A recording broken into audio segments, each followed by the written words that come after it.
Hello and welcome to the HistoryNetwork.org podcast. First of all, we're delighted to welcome new patrons to the podcast, Christopher, Alro and Nathaniel. Thanks so much. And to all our patrons, we welcome and appreciate each and every one of you.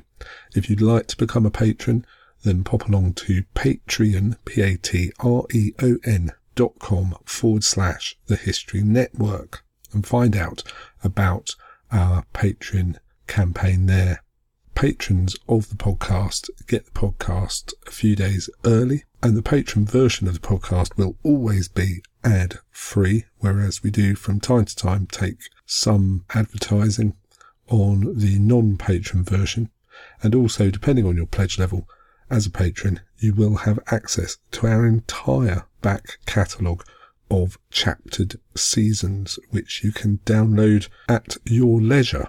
But for now, the HistoryNetwork.org podcast, season 27, episode 9, The Battle of the Standard, part 1. This episode was written by Murray Darm. Murray is an ancient and medieval military historian from New Zealand living in Australia. He has written more than 100 articles on various aspects of ancient and medieval military history, as well as other historical topics from all periods, ranging from the history of opera to the runic alphabet and recipients of the Victoria Cross. He is the author of Combat 40, Macedonian Phalangite versus Persian Warrior. Alexander confronts the Achaemenids 334 to 331 BC from Osprey Publishing. He is a regular on the Ancient Warfare podcast. The Battle of the Standard, Northallerton, North Yorkshire, August 22nd, 1138. King David I of Scotland invaded England in the summer of 1138 in support of his niece, the Empress Matilda, who was embroiled in a fight against her cousin, King Stephen of Blois, for control of the English throne.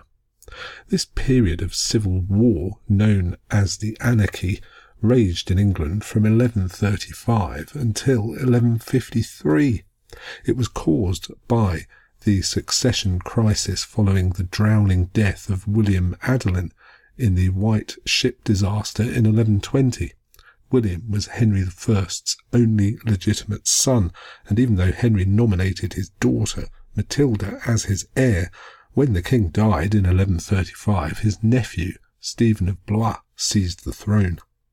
Matilda was named after her mother, the daughter of Malcolm III of Scotland, and King David's elder sister. Matilda had been married to the Holy Roman Emperor Henry V, who had died in 1125, and so is also known as Empress Matilda or Empress Maud. Matilda and Henry V had no children, and so the throne of the Holy Roman Empire had been seized by Lothair II on Henry's death. Matilda had then married Geoffrey of Anjou in 1128 as a way of securing the southern border of England's French possessions in Normandy. When Stephen seized the throne in 1135, plans were begun for an invasion by Matilda's forces against Stephen. This was eventually set to take place in 1139. Before that invasion, however, David was to invade from the north.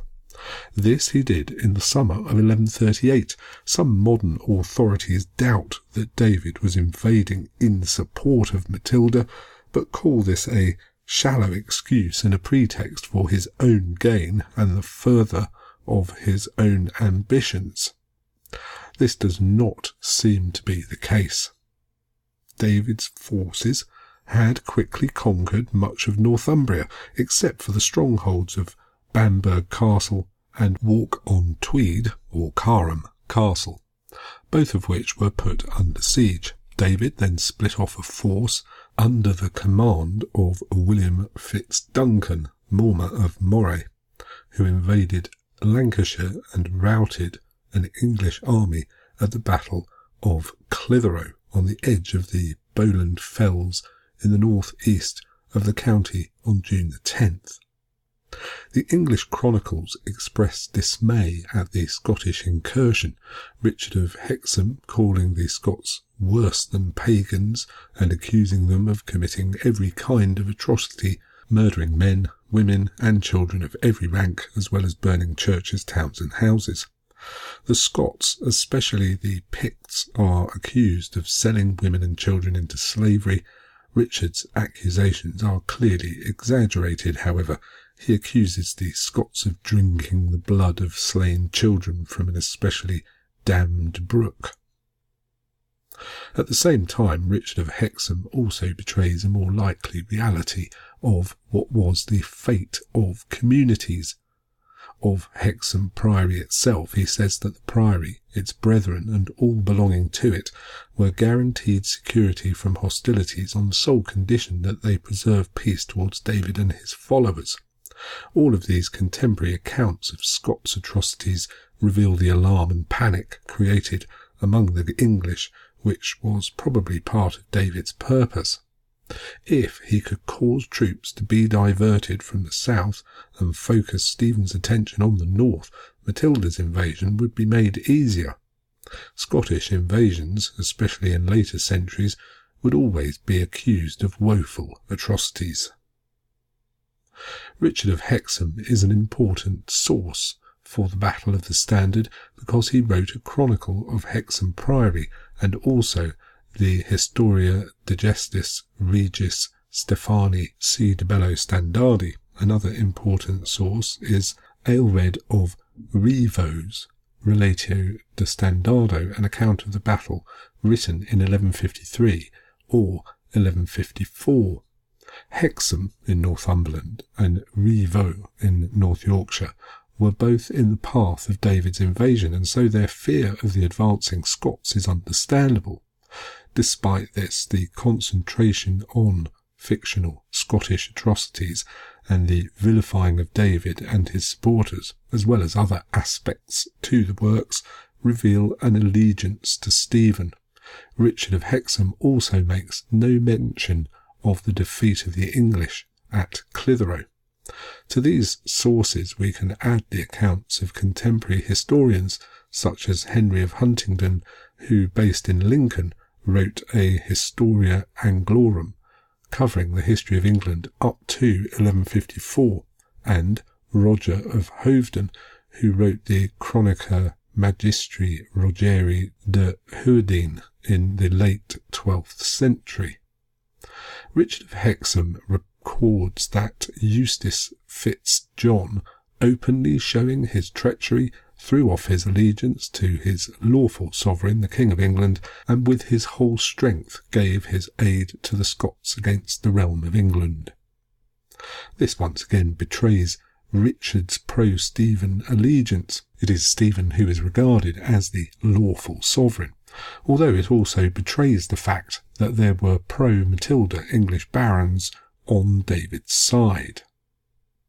There were rumours that David intended to march on York, and a wide array of men was summoned to defend the north against David, led by the elderly Archbishop Thurston of York, Stephen's lieutenant in the north. The lists of the various English commanders, which differ slightly depending on the source, identify them all as loyal to Stephen. Each came with their armed retainers and included William, Earl of Albemarle, Walter de Goat, Robert de Bruce, Roger de Mowbray, Walter Lesbeck, Gilbert de Lacy, William Fossard. 3 barons came from Derbyshire, William de Peveril, Robert de Ferrers, and Galfred Asseline, and Robert de Stuteville came from Nottingham. Bernard de Balliol was sent with knights from the king himself. Robert de Bruce, Lord of Annandale, and sworn to King David, was also present with the English. Stephen himself was occupied with pro-Matilda barons rebelling in the south. The extent of English recruitment for the defence of the north shows how seriously the threat was considered. It was not simply a northern affair, but drew important men and their followers from further south. The army met at York and then marched to Thirsk, and from there they would march on to Northallerton. Thurston himself, old and ill, could not accompany the force, but sent his deputy Ralph Noel, the Bishop of Orkney, together with a force of clergy, with the army to Thirsk.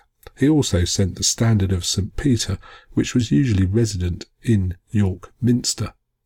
Before the battle, an attempt at a truce was attempted. Bernard de Balliol and Robert de Bruce offered King Stephen terms which recognised David as Earl of Huntingdon and Northumbria. These were rejected, and both Balliol and de Bruce renounced their fealty to King David.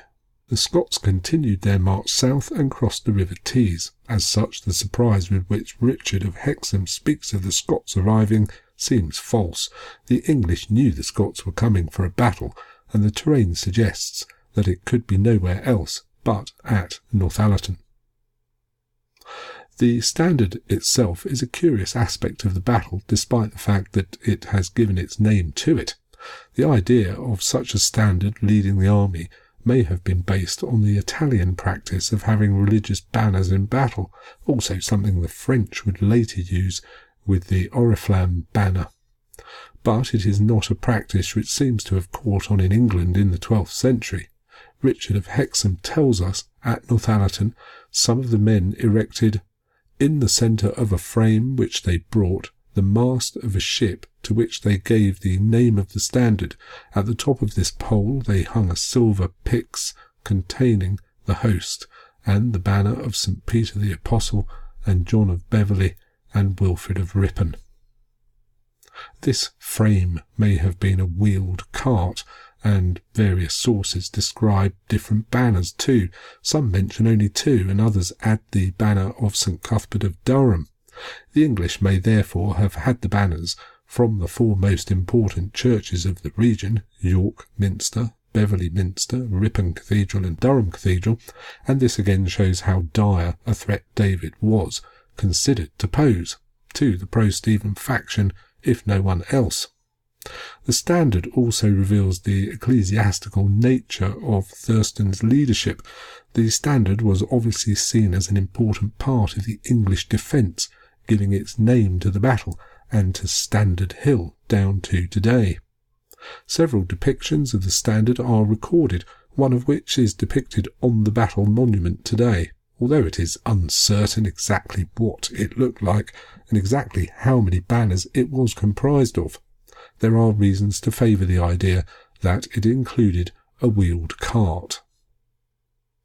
Richard of Hexham tells us that the standard would act not only as a sign of divine support, but also as a rallying point for the English, and no sooner had they arrayed themselves north of Northallerton that they were told the Scots were close by. In fact, they knew the Scots were coming after the failed truce negotiations. Northallerton was only 10 miles or 16 kilometres from the River Tees. The English at Thirsk were roughly the same distance from Northallerton, 9 miles or 14 kilometres, and so probably marched there specifically to take up a favourable position. Richard gives a strength of 26,000 men for the Scots. We are given no number for the English forces, but they were outnumbered, perhaps massively, even though they seem to have had many poorly armed peasants in their ranks. The greater part of the English knights dismounted to fight as foot soldiers, some interspersed with the archers in the front ranks. The rest gathered around the standard, and the mounted knights were stationed a little way off, perhaps as a precaution against the horses shying away from loud shouts of the oncoming Scots. These may not have been mounted knights, but foot soldiers sent to protect the horses. According to Richard of Hexham, most of the Scots were also on foot, their horses being kept at the rear. The Picts made a front line, the king with his dismounted knights, and the English allies were in the centre, and the rest of the barbarian host poured roaring around them. Richard tells us that when this host saw the standard, their hearts were overpowered by extreme terror and consternation, yet persisting In their wickedness they pressed on to accomplish their bad ends. Richard gives almost no details of the battle itself, but tells us it was fought between the 1st and 3rd hours on August the 22nd. He does tell us that numberless Picts were slain in the first attack, and the rest, throwing down their arms, turned and fled. For details of the battle we need to turn to our other sources, although the general picture concurs with Richard's. Aelred's account has much more detail, which seems on the whole reliable, although his account also contains fictional elements, such as the elaborate speeches of various participants. Aelred tells us that David intended that his armoured knights, together with the archers, should advance first, but the men of Galloway who were with him opposed this, maintaining that it was their right to be in the front rank and make the first attack. They boasted of their feats of arms at Clitheroe. These men correspond to Richard of Hexham's Picts in the front rank. Eventually David ceded to the Galwegian demands and allowed them to take up his front rank. Aelred talks of lines, but these should probably be regarded as the traditional battles or divisions of contemporary armies. Usually there would be 3, although the Galwegians insisted on being in the front rank, made them into a 4th. We should probably regard them as a separate formation in front of the 3 Scottish battles drawn up in a line, as was the norm. Some accounts have the 4 divisions in a diamond formation, but it would seem more likely that the 3 battles were drawn up as per usual, and that the Galwegians were in front in a separate formation. The Galwegians may have been numerous, one suggestion is 7,000 men, and so may have formed a mass the width of the 3 Scots battles. In the right battle, David's son Prince Henry placed himself with his Scots knights and archers, as well as the men of Cumbria and Teviotdale. King David had his battle in the centre, comprised of Scots and the men of Moravia, as well as his English and French knights.